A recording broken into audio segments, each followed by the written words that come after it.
بسم الله الرحمن الرحيم سبحانك لا علم لنا إلا ما علمتنا إنك أنت العليم الحكيم. القراءة وأثرها على تنمية الذات. Okuma ve onun etkisi kişinin gelişmesi üzerindeki etkisi. Yani mesela insan okursa onun kişiliğinin geliştirmesinde bir etkisi var mı? İşte şimdi görelim. تعتبر القراءة من أهم الوسائل التي تعزز تنمية الذات. تعتبر kabul ediliyor. القراءة okuma min ehemmil vesaili en önemli araç elleti o araç ki tuazzizu yani böyle takviye ediyor, destekliyor, güçlendiriyor. Neyi güçlendiriyor? Tenmiyetü zati. Kişinin gelişmesine takviye ediyor, güçlendiriyor okuma. Ve tatvirul maharati ve onun uzmanlıklarını da geliştiriyor. Yani bir okuyan okumayan kesinlikle bir olmaz. Ama diyelim birisi okumuş zaten onun kişilik kabiliyeti düşüktü. O ayrı bir şey. Mesela onun kişilik kabiliyeti ne ise ne seviyede ise eğer okuma onun kişilik yeteneklerini, kabiliyetlerini kesinlikle güçlendirecek. Evet. Feyye leyset mücerradu nişatin terfihiyyin. Bu okuma leyset değildir. Mücerradu nişatin terfihiyyin. Yani bir terfihi yani mesela ne bileyim yani bir bolluk, bir israf, bir yani fakirliğin tam tersi bir aktivite, sadece bir aktivite değildir ha. Terfihi odur yani ha. Terfihi yani isterseniz ben tekrar bir şeye bakayım. Evet.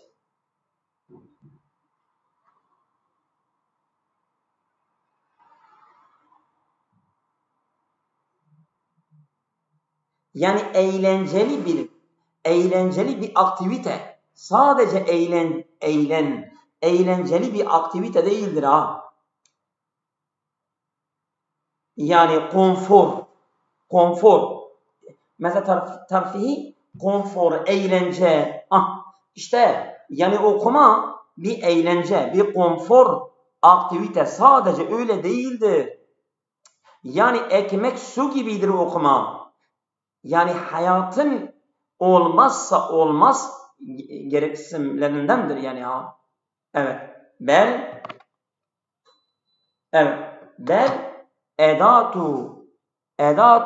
edatun kaviyetun li tahfizil akli. Aklın dürtülenmesi için, harekete geçirilmesi için güçlü bir edattır, bir alettir okuma. Ve tenmiyetül tefkirin nakdiyi yani eleştiri düşüncesini geliştiren bir edattır okuma. Yani okuma olmazsa adama ne desen kabul eder. Ama okuyorsa her şeyi kabul etmez. Ancak doğru olan şeyi kabul eder. Evet. عندما نقرأ كتبا متنوعة في مجالات الأدب edebiyat alanında farklı kitaplar okuduğumuzda bak virgüle kadar geliyorum. Virgülden soldan sağa tercüme veriyorum. Dikkatli olun. عندما نقرأ كتبا متنوعة في مجالات الأدب edebiyat alanında mütenevvi'a farklı kütüben kitaplar nakra'u okuduğumuzda evet el-ulum yahut ilimler alanında tarih alanında vel felsefe alanında netearradu li vücihati nazarin muhtelifetin farklı bakışlara maruz kalabiliyoruz. Tusaiduna, bu bizi yardım eder. Ala tevsi'i afakina, ufuklarımızı, beynimizin gelişmesinde yardımcı olur. Ve isra'i thakafetina, ve kültürümüzün zengin olmasını. Evet. Yani diyebilirsiniz ki hocam biz bu parçayı tercüme edeceğiz. Edebilirsiniz. Çünkü ben şimdi Türkçe okuyorum. Ben bunu kaydediyorum. Siz kaydını bakarak bu parçayı tercüme edebilirsiniz. Bak. Yani dört dörtlük bir tercüme olabilir. Yapabilirsiniz. Evet. El-qira'atu tushemu eyda fi tahsini maharat ta'biri vel kitabet. Okuma tushemu eyda, aynı zaman katkı sağlıyor. Fi tahsini maharat ta'biri vel kitabet. Yazı ve ifade uzmanlıklarının iyileştirilmesinde okuma yardımcı oluyor. Yani bir insan eğer okumuşsa çok güzel bir şekilde kendini ifade edebiliyor. Veya çok güzel bir şekilde derdini, meramını bir makama, bir yere verebiliyor. Mesela bir dilekçe yazabilir. Mesela Silvan belediye başkanlığına veya Silvan kaymakamlığına, Silvan ilçe müftülüğüne bir yazı yazabilir. Tabii eğer okuyan birisi çok güzelce kendini ifade edebilir. Evet. Haysu yeta'allemul qari'u esaliben cedideten littavasuli. Çünkü yeta'allemul qari'u, okuyucu öğreniyor, esaliben cedideten, yeni üslubları öğreniyor, littavasuli, yani ulaşmak için, ve naklil efkari bi vuduhin, ve fikirleri net bir şekilde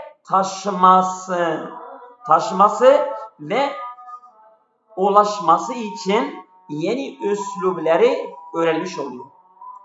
Mesela yani merameni net bir iki cümleyle ifade edebiliyor. Evet. İlaveten ala zalike, buna ek olarak فَاِنَّهَا تُسَاعِدُ فِي تَحْسِينِ التَّرْكِيزِ وَالذَّاكِرَةِ. فَاِنَّهَا, yani bu okuma تُسَاعِدُ, yardım ediyor فِي تَحْسِينِ التَّرْكِيزِ وَالذَّاكِرَةِ, yani iyi odaklama ve iyi bir hafızayı kaydetme de yardımcı oluyor. Mesela bir insan eğer okuyorsa onun beynindeki hücreler böyle kolay kolay ölmüyorlar. Mesela sürekli okuyan bir insan Alzheimer'a yakalanma şansı çok azdır. Yakalanmıyor yani. Hele mesela hafızlık falan yapıyorsa, ezberlemeye dayalı şeyler yapıyorsa, zor şeyler, mesela beyni spor yapıyor. Bu ona yardımcı oluyor. Mimma yusahimu fi ta'zizil intajiyeti fil hayatil yevmiyeti. Bu, evet, yusahimu, katkı sağlıyor. Fi ta'zizil intajiyeti, yani öğretimin böyle takviye etmesinde, fil hayatil yevmiyeti, günlük hayatta. Yani günlük hayatta öğretimin desteklenmesinde, güçlendirmesinde bu okuma katkı sağlıyor. Evet. لِجَعْلِ الْقِرَاءَةِ جُزْءًا مِنْ حَيَاتِكَ. لَجَعْلِ الْقِرَاءَةَ جُزْءًا مِنْ حَيَاتِكَ خَصِّصْ وَقْتًا يَوْمِيًا الْقِرَاءَةِ. Evet. Yani okumayı, tamam mı? Okumayı kendi hayatının bir parçası kıl ki, tamam mı? خَصِّصْ وَقْتًا يَوْمِيًا الْقِرَاءَةِ. Okumak için günde yani bazı vakitleri taksis et. Yani mesela dedik ya, akşam yatısı arası biz okumayı taksis ediyoruz. Mesela yahut mesela yatsı namazından sonra saat 9-10 arası bu okumaya tahsis ediyoruz. Yani günlük olarak okumak için belli bir vakti tahsis et. Vebde bi kütübin sagiretin. Küçük kitaplarla başla. Ev hafifetin veyahut hafif. Çok zor olmayan. İzâ kunte mübtedi'en. Eğer yeni başlıyorsan. Ma'al vakti. Vakitle birlikte setecidu. Ma'al vakti. Tabi vakitle birlikte setecidu ennel qira'ete leyset mücerredu adetin. Sen bulacaksın ki bu okuma sadece bir alışkanlık hali değildir. Yani mesela bazıları bana da diyenler var. Ben size söyleyeyim. Ya sen o kadar okumuşsun, ne olmuş? Ne olmuş ki? Ne olmuşsun? Bu okuma sana ne fayda veriyor? Kesinlikle öyle değildir. Okuma bana çok fayda vermiştir. Ben de çok sayıda insanlara yardımcı olmuşumdur. Bunu bilin. Mesela bir imam arkadaşımız var. Ben ondan sordum. Örneğin. Ben dedim kaç senedir sen imamsın? Dedi 10 senedir. Benim kaç tane insanı Kur'an'a geçirdim? Durdum. Hiçbir tane. Bak ne kadar yazıktır. Ama Allah'a şükür ben kaldığım her yerde hem Kur'an hem Arapça ben insanlara yardımcı olmuşumdur. Kendi hayatıma da çok faydası olmuştur. Bu okuma benim hayatımı düzene sokmuştur. Bu çok önemli. Yani bazı kişiler diyor ya bu okuma sen okuyorsun da bu okuma sana ne fayda vermiştir? Öyle değildir. Onu kesinlikle bilin. Yani böyle devam eden kişi sonradan bakacak ki bu mücerred yani bu sade bir alışkanlık değildir. Bu hayatın gereksinimlerindendir. Yani su ve ekmek gibi zaruri ihtiyaçtır okuma. Bak, bel şahfın daimun. Bu sürekli bir tutkunluktur. Yefri hayateke senin hayatını zenginleştiriyor. Bi turuqin la tuaddu ve la tuhsa. Yani hiç sayılmayan yollarla senin hayatını zenginleştirir. Evet, bu okuma. Evet. Devam ediyoruz. Devr teknolojiya fi hayatikel yevmiye. Günlük hayatta teknolojinin rolü. Günlük hayatta teknolojinin rolü. Evet, senin hayatında teknolojinin rolü var mı? Var. İşte şimdi her biriniz kendi evinde, tamam mı? Ailesinin içerisinde hiçbir telaş, endişe ailenin de sizin de olmazken biz burada birbirimizden istifade edebiliyoruz. Değil mi? Bu ne güzel bir şeydir. Mesela biz gidiyorduk Killo'ya, Siirt'e, başka yerlere biz okuyorduk. Zorluklarla şimdi hayat öyle kolay olmuştur. التكنولوجيا أصبحت جزءا لا يتجزأ من حياتنا اليومية. Bu teknolojiya günlük hayatımızın olmazsa olmaz bir parçası olmuştur. Cüz'en la yetecezze'u. Yani ayrılmaz bir parçası olmuştur. Günlük hayatımızın ayrılmaz bir parçası olmuştur teknolojiya. Haysu eseret bir şeklin kebirin ala keyfiyet tavasulina, bak etki etmiştir bir şekilde büyük bir şekilde ala keyfiyet tavasulina ulaşmamızın şekilleri üzerine büyük bir şekilde etki etmiştir. Bak şimdi diyoruz ya, bak birimizi görmeden birisi Suudi'de, birisi Amerika'da, birisi başka bir yerde hemen ulaşabiliyor. Evet. Tuallimuna ala keyfiyet tavasulina, yani ulaşmamız üzerine etkisi var. tuallimuna bize öğretiyor ve hatta keyfiyete idaretina li hayatina. Hayatımızın idaresinin şekli dahi bu teknolojinin etkisi vardır. Evet. Minel havatif zekiyeti elleti terbutuna bil alemi. Bu akıllı telefonlar ki bizi dünyaya bağlıyorlar. Fi sevani birkaç saniyede bu telefonlar bizi dünyaya bağlayabiliyorlar. İlel edevat zekiyeti başka akıllı aletler elleti tüsehhilu aleyna eda el mehamil yevmiyeti. Onlar ki bu akıllı aletler bize kolaylaştırıyorlar. Eda el mehamil yevmiyeti. Günlük vazifelerimizin yerine getirilmesi için bize kolaylık sağlıyorlar. Şimdi mesela bu bilgisayarlar, bu internetler olmasaydı bu büyük marketler, fabrikalar vesaire bu işler nasıl bu kadar hızlı bir şekilde yürütebiliyorlardı? Bankalar. Mesela internet giderse hemen sen gidiyorsun oradaki memurlar ne diyorlar? Valla kusura bakma sistem durdu biz bir şey yapamayız. Değil mi? تعتبر التكنولوجيا قوة دافعة وراء التقدم في مختلف المجالات. تعتبر teknoloji kabul ediliyor. Kuvveten dafi'aten. Yani böyle iten bir güçtür. İtiyor bizi. Yani öyle bir güçtür ki bizi itiyor. Vara'et takaddumi. Yani bu ilerlemenin arkasında bizi iten bir güçtür teknoloji.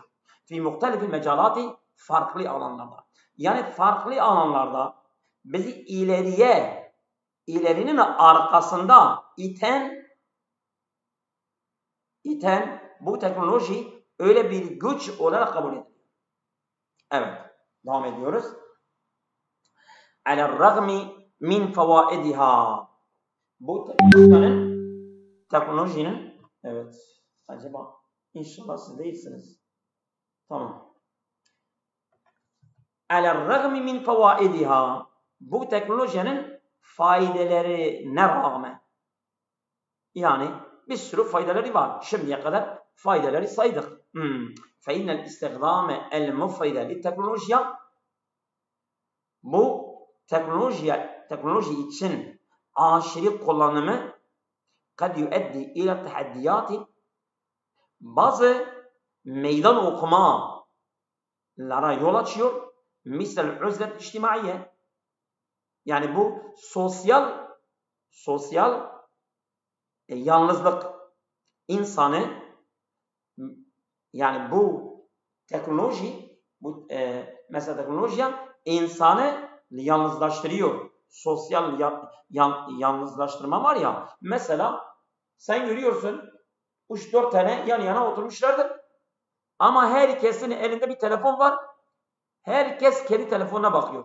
Bu 3 kişi de birbiriyle iletişimde değiller. İşte bu da teknolojinin zararları ve meydan okuma yani aşırı teknoloji kullanılırsa işte zararlı olur. Vel idmanir rakami ve dijital bağımlılık. İdman bağımlılık, rakami dijital. Bu dijital bağımlılığa yol açıyor. Yani hem sosyal yalnızlaşma, el-uzletül içtimaiye, sosyal yalnızlaşma gibi şeylere meydan okuyor, yol açıyor ve dijital idman da şeydir. Ben ne dedim? İdman şeydir, bağımlılık. Evet. Ve kılletün neşatil bedeni ve bedensel aktivitelerin azlığına yol açıyor. Lizalike, bunun için minel muhimmi tahkiku tevazuni beynel istifadeti min teknolojiya vel huffazi ala hayatin sahiyyetin ve mütevazileti. Evet. Mühim olan nedir? Evet. Lizalike, bunun için minel muhimmi, önemli olan tahkiku tevazuni, dengeyi gerçekleştirmek. Beynel istifade min teknolojiya, teknolojiden istifade etmek vel ifazi ala hayatın sahiyetin ve mütevazinetin, dengeli ve sağlıklı bir hayatı korumak ve teknolojiden istifade etmek arasında dengeyi gerçekleştirmek önemlidir. Tamam. Mesela ateş iyidir. Ateş. Sen ateşten istifade ediyorsun. Ama evi ateşe verirsen bu zararlı olur. Su iyidir. Ama sudan boğulursan, değil mi? Her şey öyle. Yemek iyidir. Fazla aşırı yemek yersen her şey öyle. Gidelim. وَلِتَوْظِيفِ teknolojiya. Siz bir şey sorabilirsiniz arkadaşlar. Hocalarım, oradasınız. Dinliyoruz hocam. Evet hocam, Takip dinliyoruz. ediyoruz. Bir şey varsa çok yabancı kelimeler var. Çünkü modern bir Arapçadır ya. Bunlara inşallah alışırsınız. Hani tavzif teknolojiya bir şekilde tabiyin. Olumlu bir şekilde teknolojiyi görevlendirmek için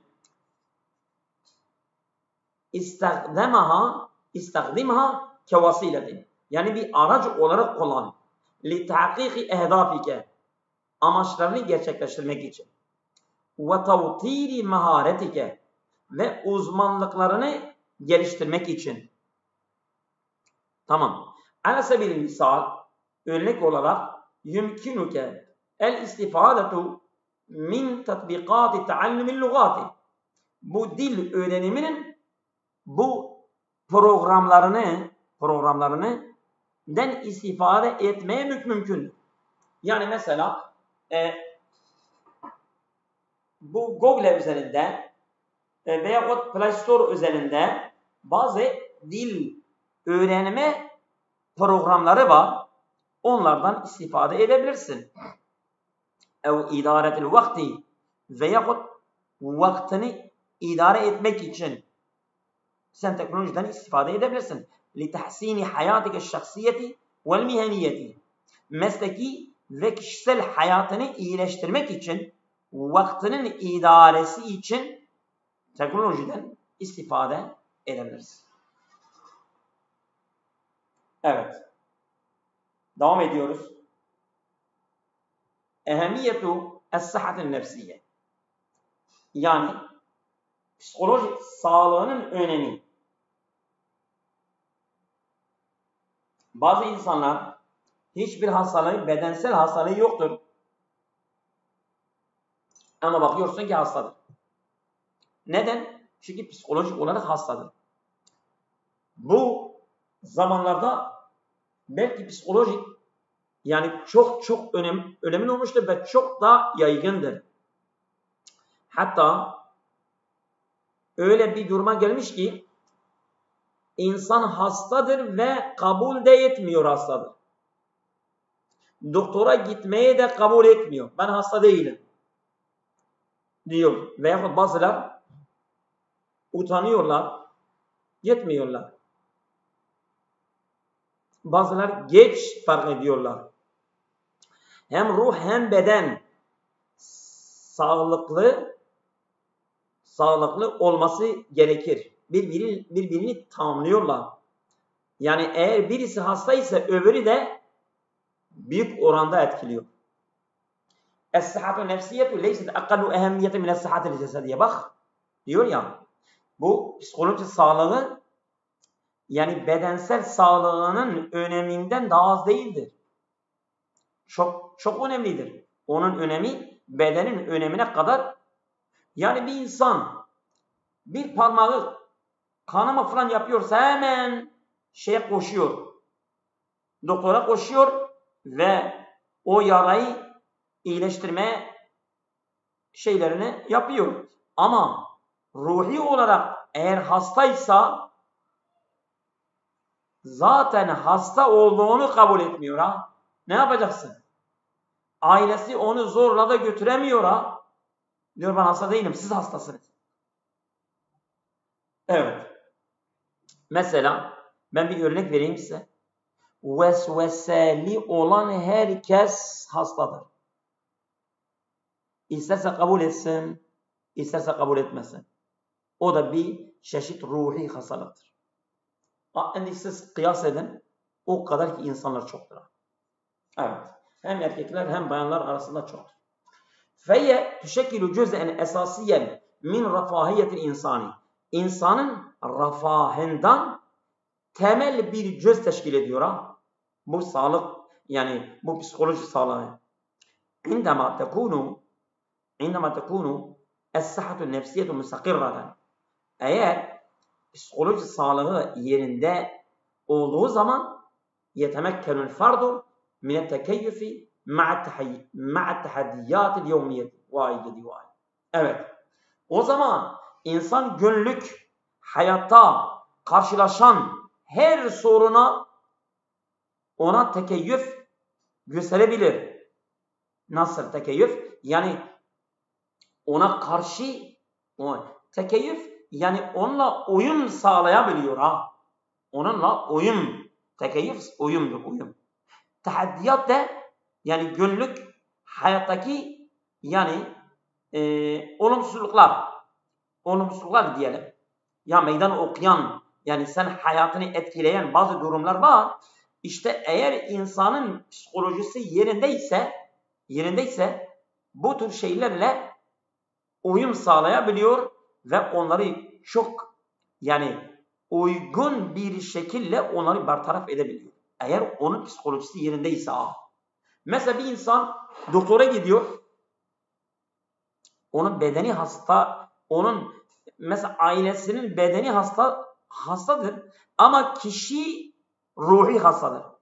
Ve gidiyor hemşirelerle tartışıyor, doktorla tartışıyor ve kendi hastasını muayene etmeden orada bir kavga çıkarıyor.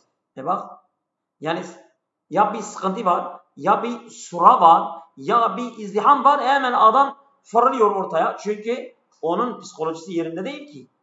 Psikolojisi yerindeyse sabredecek. Evet. Ve bina'u alakatin icabiyeti.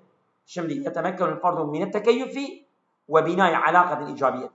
Ve olumlu bir alakanın oluşmasını sağlayacak kişi. Eğer onun psikolojisi yerindeyse. Ve tahkiku ehdafi şahsiyeti vel miheniyeti. Mesleki ve kişisel amaçlarını da çok güzel bir şekilde yerine getirecek. Bir insan gidiyor bir işi yapamıyor. Onun kardeşi gidiyor aynı işi yapıyor. Neden? Çünkü birisi gidiyor onun psikolojisi yerinde değildir. Orayı darmadağınık ediyor, geliyor yapamıyor. Ama bir insan, çok olgun bir insan gidiyor oraya sabırla, metanetle o işi hallediyor ve geliyor. Evet. Lil'esef, yani teessüfle yuvacivu el-kesirune müşkilaten nefsiyete. Çok sayıda insanlar böyle psikolojik sorunlarla karşılaşıyorlar. Misal tevettürü, gerginlik, vel-iktiyabi, depresyon, neticeten lidugutil hayati el-mütezayideti. Artan hayat sıkıntılar sonucu bunlar yaşıyorlar. Yani ben size söyleyeyim, az sayıda aileler var ki böyle kişiler yoktur. Yani 17-18 yaşlarında gençler vardır. Yaşlılar vardır. Orta yaşlılar vardır. Bayanlar vardır. Erkekler vardır. Çok zordur yani. Evet. Lihada sebep. Bu nedenden dolayı minel muhimmi en nuvelli ihtimamen kafiyen li sıhhatine nefsiyet. İşte bu nedenden dolayı çok önemlidir ki sağlık, yani psikolojik sağlığımız için yeterince önemi göstermemiz lazım. Önem vermemiz lazım yani. Önem vereceğiz. Önem vermezsek işimiz allak bullak olur. Evet.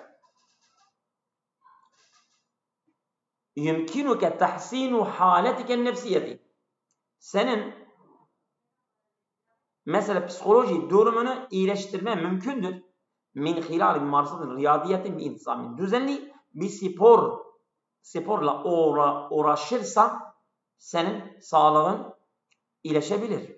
Bak bu önemli.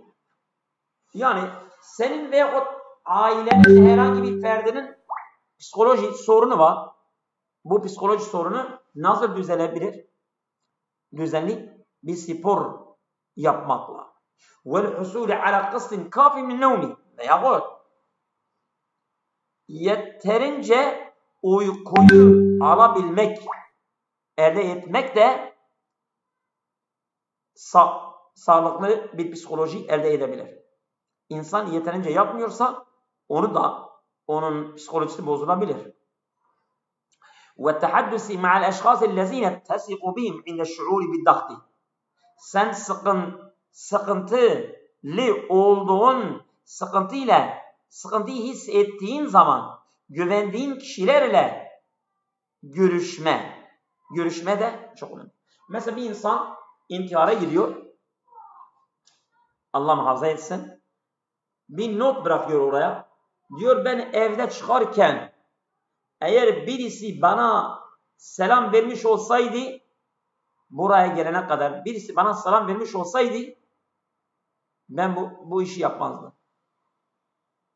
Bak çok önemli. Mesela biz kendi hayatımızda illaki bazı sıkıntılarla karşılaşıyoruz. Ama sıkıldığımız zaman ve çok güvendiğimiz insanlarla o zaman onlarla görüşme özlemini duyuyoruz. Keşke bu insan benim yanımda olsaydı biraz onunla konuşup bu derdimi hafifletebilseydi diyoruz değil mi? Evet. İza kunte bi hacetin ila da'min idafiyyin yani ek bir yardıma ihtiyaç olduğun zaman fela teteraddet fi istişareti muhtassin nefsiyyi böyle psikolojik bir uzmanla istişare etmesinden tereddüt etme. Yani ek bir desteğe ihtiyacın olduğu zaman yani mesela diyelim sen psikolojin iyi değildir. Bakıyorsun iyi değildir. İyi değildir. Yani ben bir psikologla istişare edeyim orada tereddüt etme. Neden korkuyorsun? Ya işte insanlar diyecek ki bu adam delidir. Bu adam hastaneye gitmiştir. Bu adam akıl hastasına gitmiştir. Bu insanlar arasında yayılacak gibi burada böyle tereddüt etme. El-i'tinâhu bi nefsike leyse du'fen. Sen kendi psikolojisine önem verirsen bu bir zayıflık değildir. Bel hatveten şücca'aten. Bilakis cesurca bir adımdır. Nehvu hayatine afdalin iyi bir hayata adım atmak. Ve ekser istikraren. Hayatın afdal ve ekser istikraren. Daha kararlı bir hayata ve daha güzel bir hayata adım atmaktır. Evet. Siz beğeniyor musunuz bu parçaları? Nasıldır? Hocam güzel, bilgili ama hocam bazı kelimeleri hızlı okuyorsunuz. Ben kaçırıyorum. Kaçırabilirsin. Bak sen videoyu tekrar dinle. Evet. Bunların fotokopisini çek ve üzerinde hepsini tek tek kelimelerin üzerinde, yabancı kelimelerin üzerinde Türkçesini yap. Fotoğrafını çek bana at. Olur mu? Tamam hocam. Böyle bak. Ben dersinize önem vereceğim. Lütfen siz de kendi dersinize önem verin.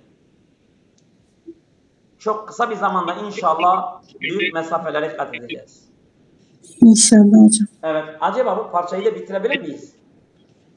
Hocam bence bu 3 parça yeter. Evet. Bunların Türkçesini yazacağız değil mi hocam? Evet. Yani eğer şey edebilirseniz Siz de hocam Allah'a emanet.